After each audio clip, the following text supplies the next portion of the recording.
ጤና ይስጥልን እንደምናላችሁልን የቻናላችን ቤተሰቦች የእናንተ ትረካ ነው። ሰዓቱ ደግሞ የተመረጡ ወጎችና ትረካዎችን የምናቀርብበት ነው። ባለፈው ማክሰኞ የነጻነት ባሮች ክፍል 54 ማቅረባችን ይታወሳል። በዛሬው ዕለት የነጻነት ባሮች ክፍል 55 ይዘንላችሁ ቀርበናል። ለቻናላችን አዲስ ኖት ሼር፣ ላይክ እና ሰብስክራይብ ማድረግዎን አይዘንጉ። የነጻነት ባሮች ክፍል 55 እንደሚከተለው ይቀርብላችኋል። ቀኑ ፀሐያማና ብሩህ ቀን ነበር። ቢሆንም እጅግ አስደንጋጭና እጅግም የሚሰቀጥጥ ጨርሶ ያልተጠበቀ አሳዛኝ ወሬ የተደመጠበት የተረገመ ቀን ነበር። የኤርትራ መንግስት ከፍተኛ ወታደራዊ ኃይልን አሰማርቶ በኢትዮጵያ ግዛት ስር የነበሩትን አካባቢዎች በኃይል መቆጣጠሩን የተሰማበት የብሩህ ቀን ጨለማ ነበር። ለ30 ዓመታት ያክል ከጦርነት ጋር ተቆራኝቶ የሰላም አየር ሲናፍቅና በድህነት ሲፋግር ለኖረው የኤርትራ ህዝብ በርግጥ ወረራው እጅግ አሳዛኝና ተስፋ መንማኝ ነበር። የኤርትራ ጭቁን ህዝብ እንደማንኛውም የዓለም ጭቁን ህዝብ ለነጻነቱና ለሀገሩ ሲል ለዘመናት ተዋድቋል። ባደረገው ከፍተኛ ትንቅንቅና በከፈለው ከባድ መስዋዕትነትም ጠላቶቹን ድባቅ መጥቶ በክርስ መቃብራቸው ላይ የድል አድራጊነቱን ሰንደቅ ለማውለብለብ በቅቷል። ሆኖም ያቺ ለዘመናት ሲናፍቃትና አይከፍሉ መስዋዕትነትን ሲከፍልላት የነበረችው የነጻነት ፀሐይ ለአፍታም ቢሆን ይሞቃት ዘንድ አልታደለም። ነጻነት አግኝቶ ወዲያውኑ ነጻነት ያጣ ያልታደለ ህዝብ ሆነና ዛሬም በሞትና በፍርሃት ጥላ ስር ተሰባስቦ እየተፍረፈረመ ይገኛል። ምንም እንኳን ለነጻነቱ ሲል ያደረገው ከፍተኛ ተጋድሎ በዓለም ጭቁን ህዝቦች ዘንድ ክብር ያስገኛለት ቢሆንም ያሳለፈው የትግል ዘመን ግን አሳፋሪ፣ መራራ፣ ጥልፍልፍ ያለና አሳዛኝ ታሪክ የተነበበበት ጥቁር ምዕራፍ ነበር።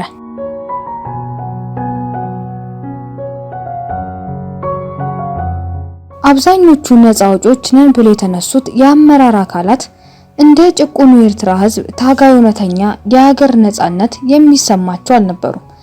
ለዘመናት በባዕዳውያን ገዢዎች ይረድ የነበረውን ጭቆናና የመከራ ግፍ አንገሽግሿቸው ለሐቀኛ ለውጥ ሲሉ አልነበሩም ወደ ትግሉ ጎራ የዘለቁት። ጫካ ገብተው አመጽ ያስነሱት የግል ዝና ጥመኞች፣ ስልጣን አሳዳጆችና ራስ ወዳዶች ስለሆኑ ነበር። የኤርትራ ነጻ መሬት ከአንድ ነጻ አውጪ ኃይል በስተቀር ተጨማሪ ኃይል መሸከም አይችልም ብለው በይፋ ያወጁትን የዲሞክራሲያዊና ፋሽስታዊ አዋጅ ይህንን ተግባራዊ ለማድረግ የወሰዱት እርምጃ ለነጻነት ሳይሆን ለግል ስልጣናቸው ብቻ ይሯሯጡ እንደነበር በቂ ማስረጃ ነው። ነጻነት ከምትለዋ ብቸኛ መፈክር ውጪ ሌላ ስንቅ ያላዳበረና እድሜ ልኩን በቅኝ ግዛት ስር ከመማቀቁ የተነሳ ለመደራጀትና ለመንቃት ሳይችል ቀርቶ ጠለቅ ያለ ፖለቲካ ዕውቀት ያልጨበጠ ጭቁኑ ታጋይ በመሰሪ ባህሪያቸውና በተካኑት የማታለያ ዘዴዎች እያወናበዱ እርስ በርሱ እንዲፋጅ ብሎም የጭቆና ጊዜውን እንዲራዘም የበኩላቸውን አፍራሽ ሚና ተጫውተዋል።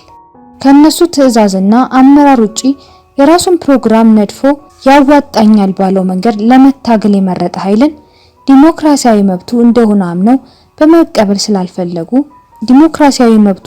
አምነው መቀበል ስላልፈለጉ ከጋራ ጠላት በፊት እሱን ለማጥፋት ሲሯሯጡ ነበር የታዩት። በዚህ ምክንያት ከአንድ ብቸኛ ዓላማና ከአንድ ብቸኛ ግብ ሌላ ህልምና ምኞት ያልነበረው የ10 ሺህ የሚቆጠረው የታጋይ ደም በከንቱ ፈሶ ቀርቷል። ለመጪው ኤርትራ ብሩህ ራዕይ ኖሮት ታግሎ የሚታገል ዲሞክራሲያዊ ፓርቲ በዚህ ጫካ ውስጥ ባለመብቀሉ ትግሉ የተራዘመና መራራ እንዲሆን አስገድዶታል።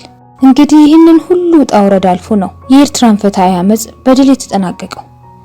በዲሞክራሲያዊ አመራሩና በህዝባዊነቱ ሳይሆን በዚያኔ በተደረገው ኃይለኛ ፉክክርና ሽኩቻ እድል ቀንቶት የበላይነቱን ማረጋገጥ የቻለው ሻዕቢያ የተባለ ፓርቲ ነበር ለዚህ ድል የበቃው። ሻዕቢያ ከመነሻው ጀምሮ አፋኝና በዝባዥ ፓርቲ እንኳን ቢሆን በነጻነት በሰላምና በዲሞክራሲ ስም እየማለና እየተገሰተ የሐቀኛ ለውጥ ፈላጊ ጭቁን ታጋይ ልብ ማግኘት ችሎ ነበር። በዚህም በ1983 ዓ.ም ስልጣን ላይ መፈናጠጥ ችሏል። ቁጥራቸው ይህንን ያህል አይብዛ እንጂ የሻዕቢያን አካሄድና ዓላማ በቅጡ ተረድተው ሻዕቢያን ከነጻነት በኋላ ለምንም ነገር እንደማይጠቅም እያወቁ ከሱ ጋር አብረው የታገሉ ታጋዮችም ነበሩ። እነዚህኞቹ ታጋዮች ዋናው ነገር ደርግ ከሀገራችን ተጠራርጎ ይወጣልን እንጂ የኛው ጉዳይ ለኛ ቀላል ነው የሚል የተሳሳተ ተስፋ ይዘው ነበር ሲንገታገቱ የኖሩት። ለነሱ ዋነኛውና የመጀመሪያው ግብ ኤርትራ እንደ አንዲት ሉዓላዊ ሀገር በዓለም ዘንድ እንድትታወቅላቸው ብቻ ነበር። እርግጥ ዛሬ ኤርትራ ነጻ ሀገር ሆናለች። የራሷንም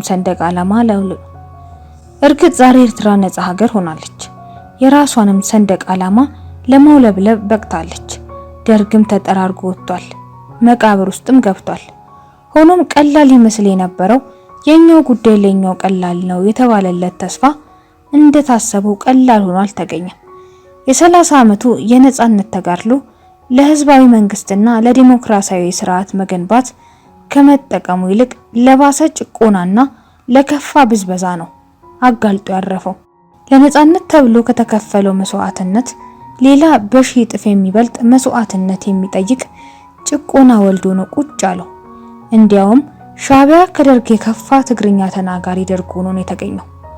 የሻዕቢያ መሪዎች ስልጣን ከጨበጡ ወዲህ የሚፈልጉትን ነገር በጉልበት ለማረጋገጥ በአፍሪካ ቀንድ ተፈሪ ኃይል ሆነው ለመታየት እናም ለግል ዝናቸውና ፋሽስታዊ ባህሪያቸውም ለማርካት ሲሉ የሚከፍቱትና የሚቆሰቁሱት ኢፍትሐዊ ጦርነት ዛሬም የኤርትራ ህዝብ የሰላም ተጠቃሚ መሆን አልቻለም።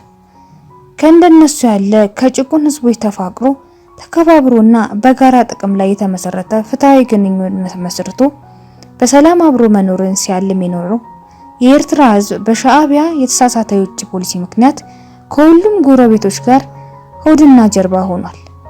ጎረቤት ወዳድ ሆኖ ሳለ ጎረቤት አጥቶ ብቻውን ታጥሮ በስጋት እንዲኖር ተፈርዶበታል። ከሱዳን ከጅቡቲና ከየመን ጋር የነበረው ጤናማ ግንኙነት ደፍርሶ በአይነ ቁራኛ እንዲታይ ሆኗል። አሁን ደግሞ ከኢትዮጵያን ወንድሞቹና የትግል አጋሩ ከሆነው የኢትዮጵያ መንግስት ጋር መፋጠጥ ጀምሯል። አብዛኛው የኤርትራ ህዝብ ግጭቱን ተራ የድንበር ግጭት አድርጎ አይመለከተውም። ላዩን ደህና መስሎ እየታየ የነበረው የኢትዮጵያና የኤርትራ ግንኙነት ይበልጥ መሻከር የጀመረው ናቅፋ የተባለው አዲስ የኤርትራ የገንዘብ ኖት ከወጣ ወዲህ መሆኑ ይታወቃል። ላዩን ደህና መስሎ ይታይ የነበረው የኢትዮጵያና የኤርትራ ግንኙነት ይበልጥ መሻከር የጀመረው ናቅፋ የተባለው አዲስ የኤርትራ የገንዘብ ኖት ከወጣ ወዲህ መሆኑ ያውቃል። ሻዕቢያ በተለመደው አንደበቱ ናቅፋችን ዶላር መሰር እንደ ዶላርም ውድ ስለሆነ በአጭር ጊዜ ውስጥ ሲንጋፖር እንሆናለን እያለ ህዝቡን ለማታለል ቢሞክርም ከቀን ወደ ቀን በአስደንጋጭ ሁኔታ ቁልቁል እየተምዘገዘገ ከዜሮ በታች ይውረድ የነበረው የኤርትራ ኢኮኖሚ ግን በአዲሱ የገንዘብ ኖት ብቻ ያንሰራራ ብሏል ማለት ተላላነት ነበር። ናቅፋ በኢትዮጵያ ምድር ላይ ሰፊ ተቀባይነት አግኝቶ ገበያውን ይቆጣጠረዋል የሚለውን የሻዕቢያ የቀን ቅዠት ከእንግዲህ ወዲህ ግንኙነታችንን በዶላር ብቻ ነው የሚሆነው የሚል የኢትዮጵያ አቋም ከቅዠትም ቅዠት መሆኑን አረጋግጦ ነበር እንክትክቱን ያወጣው።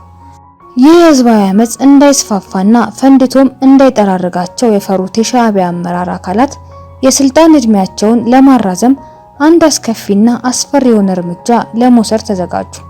ህዝባቸው ከውስጣዊ ችግሩ ወጥቶ መላ ቀልቡን ወደ ውጭ እንዲያተኩር ለማድረግ ሌትና ቀን በኃይል መንቀሳቀስ ጀመሩ። የላሸቀውን ኢኮኖሚያቸውን በጦርነቱ ሳቢያ አመካኝተው ህዝቡን ከጎናቸው ለማሰለፍ ትንሽ ፋታ ለማግኘት ቋመጡ። እናም በዛሬዋ ፀሐያማ ብሩህ ቀን በኢትዮጵያ ላይ ታሪክ የማይዘነጋውን ወረራ አካሄዱ። ደም ማፍሰስ የለመደው እጃቸው ህዝብ እንደ ቅጠል ቢረግፍ እሪታና ዋይታ ቢበረክት ጉዳዩ አይደለምና የሰሩትን ሰርተው ምንም እንዳልሰሩ ሆነው ዝም ጭጭ አሉ። የኢትዮጵያ ሬዲዮ የተከሰተውን አደገኛ ውጥረት ለህዝቡ በሚናገርበት ሰዓት የኤርትራው ድምጽ ሐፋሽ ሬዲዮ ግን የዘፈን ምርጫ ያስተላልፍ ነበር።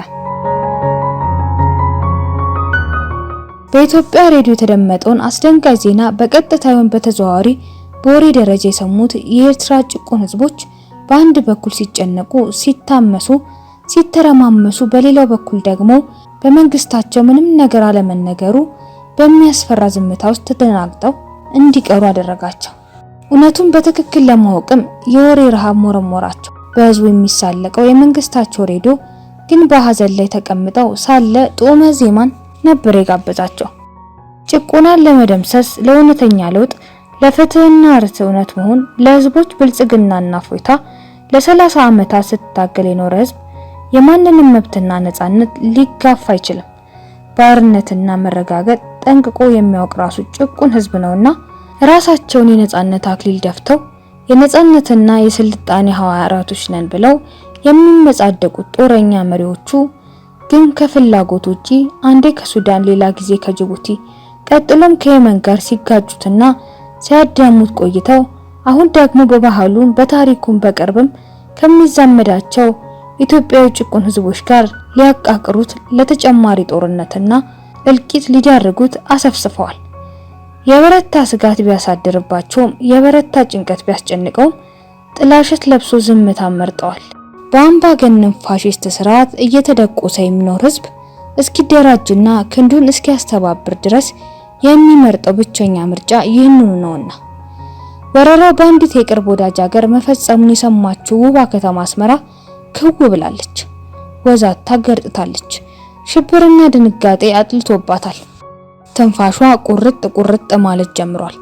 የፍርሃት የጦርነትና የሞት ጥላ ተነባብረው ጥልሟን አልብሷታል። የኤርትራ ምድር መቼ ይሆን ከስጋት የምትላቀቀው?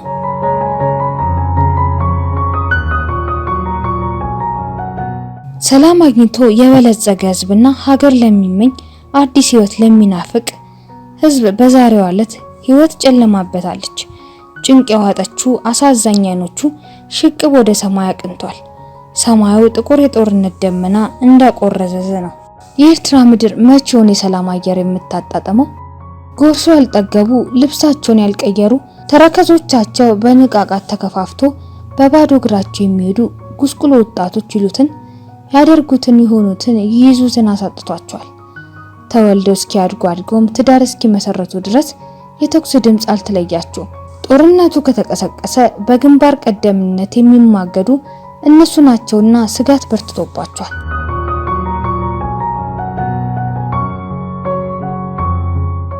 የኤርትራ ምድር መቼውን እንቦቅቅላ ልጆቿን ውጣ የምትጠግበው? የኤርትራ እናት ለልጆቿ ታስባለች። ትናንት ልጆቿን አጣለች። ዛሬም የቀሩትን ልጆቿን ማሳደግ አሳድጋም ለወግ ማዕረግ ለማብቃት ተስኗታል። አሁንም ስማ ባልጠገበቻቸው ህፃናት ልጆቿ ተከባ መሞቅ አልታደለችም። ትናንት የወለደቻቸውን ሁሉ ለጦርነት ስትገብር በሰላም የወጡትን በሰላም እንዲመለሱ በስጋት ተሳቃ ስትጸልይ ነው የኖረችው። በኑሮ አስቸጋሪነት በልጆቿ እልቂት ምክንያት ብሩህ ፊቷ በማዲያት ተሽጎርጉሮ በአጥንት ብቻ ስትንከላወስ እድሜዋን ፈጀችው። ዛሬም የፊቷ ማዲያት ይብስ ደምቆ አጥንቷ ይበልጥ ፈጦ የመኖር ጣዕም እንደጎመዘዛት ይኸዋለች። መንማና ተስፋ ይዛ ነገን በተስፋ እየተጠባበቀች አሁንም ታለቅሳለች። የኤርትራ ምድር መቼውን የእናቶች እንባ ዋይታና ሐዘን የማትሰማው? በእርግጥ የኤርትራ ምድር ገና ደም አልጠገበች።